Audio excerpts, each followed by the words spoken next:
আমি একটা রিকোয়েস্ট করি, অনলাইন সবসময় ভালো কিছু দেয় না। অনলাইন অনেক ক্ষেত্রেই খারাপ শেখায়, অনেক ক্ষেত্রে খারাপ শেখায়। আপনি একটা মাসালা জানতে চান, ঢুকবেন, দেখবেন অমুক যা বললো তমুকের বিরুদ্ধে।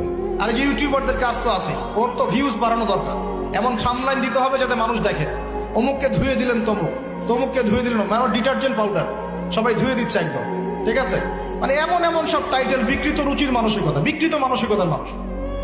এবং আমি রিকোয়েস্ট করি ইউটিউবারদেরকে, আমি বলি তো যারা অফিসিয়াল, যে তোমাদেরকে পড়াশোনা করতে হবে। আগে পড়াশোনা করতে, কোন অংশটুকু মানুষকে শোনাতে হবে, কোনটা শোনাতে হবে না, এই যোগ্যতা তোমাকে অর্জন করতে হবে। তো এমন কিছু মানুষকে বলা যাবে না যেটা শুনলে দিনের ক্ষতি হয়ে যায়। কোনো কোনো ক্ষেত্রে একটা জিনিস হক হক হওয়ার পরেও পরিস্থিতির খাতিরে আমাদেরকে চুপ করে থাকতে হয়, এরকম সিচুয়েশন আসে।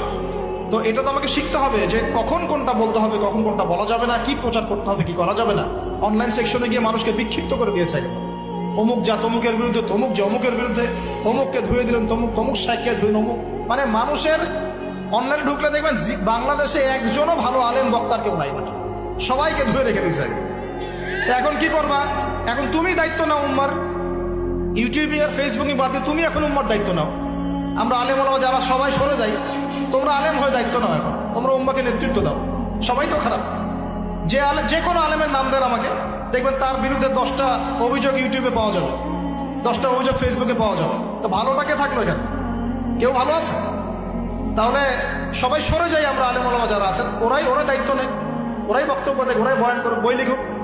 দেখেন বাংলাদেশে একটা খুব নিম্ন মানসিকতার চর্চা হচ্ছে। নিজে মানুষের দোষ ধরতে বেশি ব্যস্ত, নিজে কিন্তু আলেম হবে না। নিজে কষ্ট করে পড়াশোনা করে আলেম হয়ে এসে বক্তব্য দাও, নিজে কষ্ট করে পড়াশোনা করে আলেম হয়ে একটা বই লিখো, নিজে একটা মাদ্রাসা করো, একটা স্কুল করো, একটা প্রতিষ্ঠান করো, হাফেজদেরকে পড়ো। নিজে কি করতেছো? তো তুমি তো মানুষের ভুল নিয়ে ব্যস্ত, নিজে করতেছোটা কি? আর কোন কাজটা করলে উম্মার ভেতর থেকে খেদমত হবে আর কোন কাজটা এখন করা যাবে না, এই বোঝার যোগ্যতাও তো তোমার অর্জন হয় না।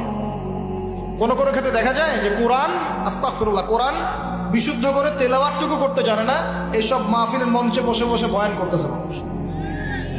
শুধু বয়ান না, বয়ান করলে একটা কথা ছিল, ঠিক আছে, একসময় শিখে নিবে বলতাম, বয়ান না, এখানে বসে বসে রীতিমতো আলেম ওলামাদেরকে, মুফতিদেরকে বাহাসের জন্য ডাকা হচ্ছে। বাহাসের জন্য ডাকা হচ্ছে, যে ব্যক্তি ডাকছে সে কোরআনও তেলাওয়াত করতে পারে, একটা আয়াত তেলাওয়াত করতে 10টা ভুল করে বসে। বিশ্বাস করছেন না? এগুলো দেখছি, আপনারা তো হয়তো সব বাইরের চোখ দিয়ে দেখেন, কিছু কিছু মানুষ ভিতরের চোখ দিয়ে দেখে। ভিতরের চোখ দিয়ে আমরা যা দেখছি না, উম্মার অবস্থা ভালো না।